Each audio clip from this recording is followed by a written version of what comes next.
नमस्कार दोस्तों। आप सबका उन्नति एस्ट्रो वाला के YouTube चैनल पर बहुत बहुत हार्दिक स्वागत है। आज मैं आपके साथ वैदिक एस्ट्रोलॉजी के विषय में कुछ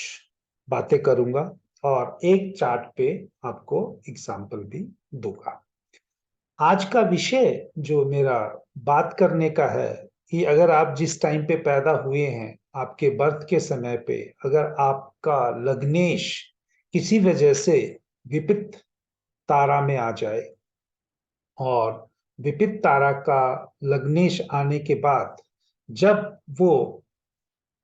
वापिस आपके बर्थ चार्ट में, तो हो सकता है कि आपका लग्नेश कहीं पर भी बैठा हो सकता है, लेकिन जब वो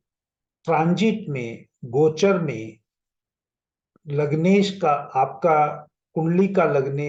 कुंडली के जो लग्नेश का है और जो गोचर में अगर वही ग्रह अगर 6, 8, 12 में चले जाएं तो ये आपको बहुत ही दिक्कत दे सकते हैं। ये मेरा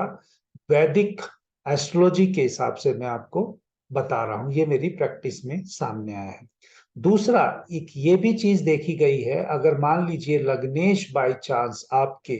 छठे या आठवें भाव में बैठा हो, लग्नेश बाय चांस आपके छठे या आठवें भाव में बैठा हो और तब वो गोचर का जो प्लेनेट आपका लग्नेश बना है आपके लगन के साथ संबंध बना ले, तो ये और भी खतरनाक हो सकता है। तो आज ये चार्ट देने से पहले, मैंने आपको चार्ट शेयर करने से पहले ये सब चीजें बोली हैं। इसके पीछे एक विशेष कारण है, क्योंकि जब अगर मुझे कुछ नॉलेज है या मैं कुछ जो प्रैक्टिकल चार्ट्स देखता हूं,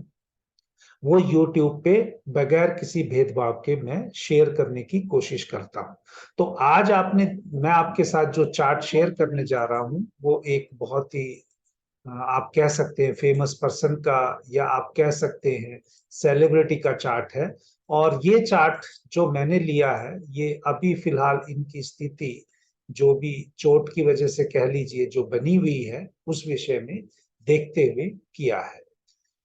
देखिए, मेरा ये नहीं है कि भाई मैं किसी भी तरीके से आपको कोई भी चीज कुंडली पे लगती है और सीधा ही आपके साथ शेयर कर लेता हूँ, ऐसा कुछ नहीं है। मैं आपको ये जो चीज कहना चाह रहा हूँ वो विद प्रूफ दिखाना चाहता हूँ। देखिए, इस जातक का जो, देखिए मेरे पास नहीं आया है, ये जातक मेरे पास नहीं आया है, और जो इसके कुंडली बनी हुई है जो चैनल्स पे या कहीं और प्लेटफॉर्म पे है, वो 3 नंबर की बनी हुई है। वो सब लोग 3 नंबर की कुंडली बनाते हैं। लेकिन जब मैं किसी का चार्ट देखता हूं और उसकी इवेंट्स को हैपनिंग होते हुए देखता हूं, तो मैं अपने हिसाब से उसके चार्ट में कुछ समय निकालने की कोशिश करता हूं।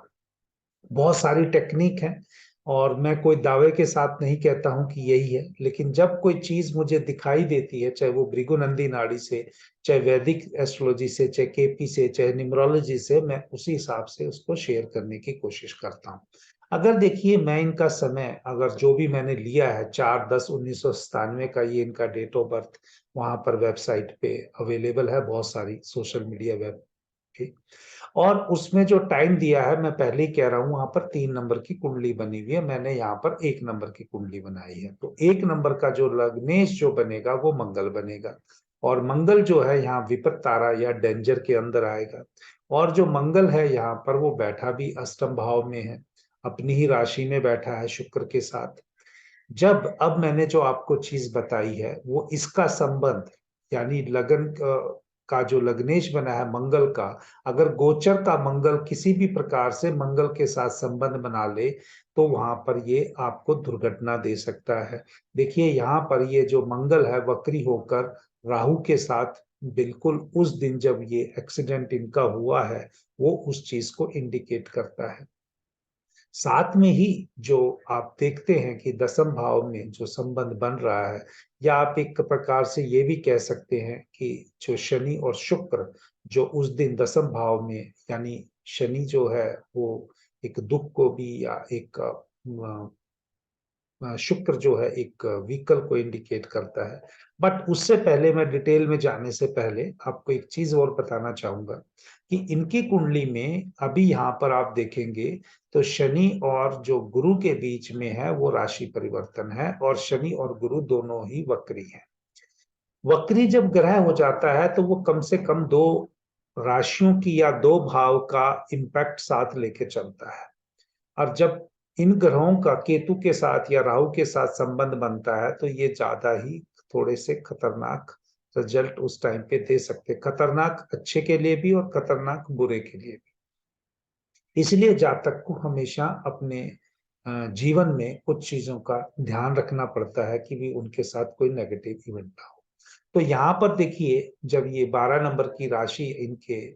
12th हाउस में ही बनी हुई है और यहाँ पर सैटर्न वक्री है, और दसम भाव में जो शनि की राशि है वहां गुरु वक्री है, और इन दोनों के बीच में ये राशि परिवर्तन भी है, यानी ये दोनों ग्रह आपस में राशि परिवर्तन भी करेंगे। और जब ये जिस दिन इनका एक्सीडेंट हुआ उस दिन गुरु वहां पर वापिस 12 नंबर में है और शनि वापिस यहाँ पर 10 नंबर में है। तो जब शुक्र ग्रह या बुध ग्रह है, इनकी जो एज जो आती है वो यही हम निकालते हैं 22 साल से लेके 24 साल के बीच में निकालते हैं। तो ये आप देख सकते हैं इनके कुंडली में भी लग्नेश के साथ शुक्र बैठा हुआ है, और ये जो डिफिकल्ट पीरियड जो इनका दिखा रहा था, ये 24 साल से जो अप्रोक्सीमेटली 22 साल आप पकड़ सकते हैं, 22 साल से आप लेके 28 साल तक इनको बहुत ही जातक को संभल के रहने की जरूरत थी। नहीं तो ये इनको यहाँ पर कुछ, क्योंकि जो एक खिलाड़ी के लिए, क्यों मैं ऐसा बोल रहा हूँ, एक खिलाड़ी के लिए मंगल और बुध बहुत ही इंपॉर्टेंट हो जाता है। मंगल और बुध के बगैर, मंगल ग्रह और बुध के ग्रह के बगैर इन्फ्लुएंस किए हुए कोई अच्छा खिलाड़ी जीवन में नहीं बन सकता है, या एक आप कह सकते हैं एक टेक्निकल या स्किल वाला पर्सन जो है वो नहीं बन सकता है। तो इस जातक के चार्ट में वो प्लैनेट्स यहाँ पर दोनों ही मंगल और बुध ओरिजिनल चार्ट के इनके छठे और अष्टम भाव में है, और दोनों ही अपनी राशि में है। तो अपनी ही राशि में होने के बावजूद भी इन्होंने जातक को जो नेम फेम स्टेटस जो देना है वो भी दिया, और साथ में ऑब्स्ट्रक्शंस भी दी। तो दोस्तों, यहाँ पर मैं पूरा चार्ट का एनालिसिस तो नहीं कर रहा हूँ, लेकिन जब मैं कोई चार्ट पे देखता हूँ, कोई टेक्निक देखता हूँ, और कोई और गुरु महाराज ने या को और ऋषियों ने या और ज्योतिषियों ने जो भी, मैं किसी की बात को काटना नहीं चाहता हूं, क्योंकि ये चार्ट मेरे पास नहीं आया, हो सकता है उनके पास ऋषभ पंत की जो कुंडली हो और उनके पास सोर्सेस हो, लेकिन मैं हमेशा अपने एक्सपीरियंस के हिसाब से, अपनी चार्ट के देखने के हिसाब से कुंडली में प्रिडिक्शन देता हूं कि ये देखिए इनके एक तरफ चार्ट है जो इनका 4/10/1997 का है, 31/12/2022 का, जब ये प्लेनेटरी कॉम्बिनेशन ऐसे थे जो ये जातक के जीवन में कुछ कठिनाई को दिखा रहे थे। एक चीज और यहाँ पर कहना चाहूंगा, क्योंकि ये चार्ट का एनालिसिस मैंने यहाँ पर भृगुनंदी नाड़ी से नहीं किया, फिर मैं कह रहा हूं मैंने भृगुनंदी नाड़ी से नहीं किया है, मैंने ये चार्ट का एनालिसिस पूरा वैदिक से किया। भृगुनंदी नाड़ी से भी अगर कभी करना होगा तो अब ये चार्ट मेरे पास है, सेम चीज होगी लेकिन उसको देखने का तरीका अलग होगा। यहाँ पर राहु की महादशा बहुत इंपॉर्टेंट हो जाती है। इस जातक की इस चार्ट के हिसाब से राहु की महादशा चल रही है, राहु की महादशा में राहु का ही अंतर था और राहु का ही प्रत्यंतर था। देखिए चार्ट में भी पंचम भाव में जो राहु बैठा हुआ है, यहाँ से अगर बैठकर अगर वो सीधा का सीधा नवम दृष्टि से लगन को भी देख रहा है, और जिस दिन ये इवेंट हुई राहु का जो गोचर भी है वो लग्न के ऊपर से जा रहा है,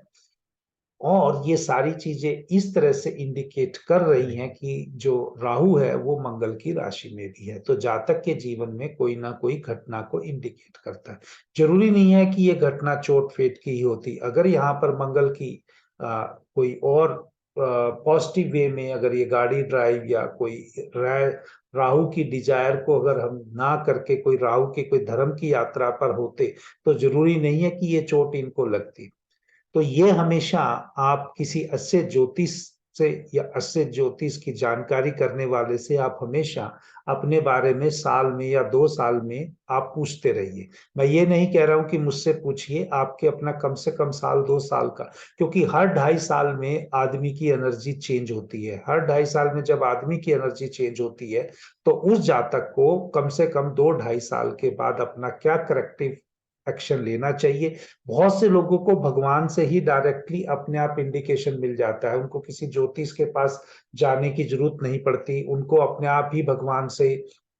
कुछ इंक्लिनेशन मिल जाते हैं। और जब उनको इंक्लिनेशन मिलते हैं, वो उस चीज को सिग्नल्स को पकड़ते हैं और वो रेमेडी करते हैं, या भगवान उनसे ऑटोमेटिकली रेमेडी करा लेता है,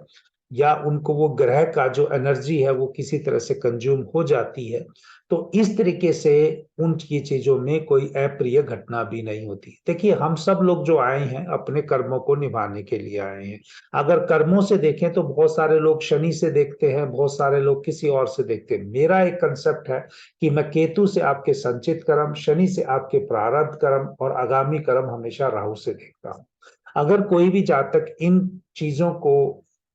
से अलग हटके चलता है तो उसको हमेशा कुछ ना कुछ कष्ट होगा। तो जय श्री राम। आप उन्नति एस्ट्रो वाला चैनल को अपना प्यार ऐसे ही देते रहिए, और हो सके तो वीडियो पे अपना लाइक और कमेंट भी कीजिए, और दोस्तों में भी इसको आगे सर्कुलेट कीजिए। जय श्री राम।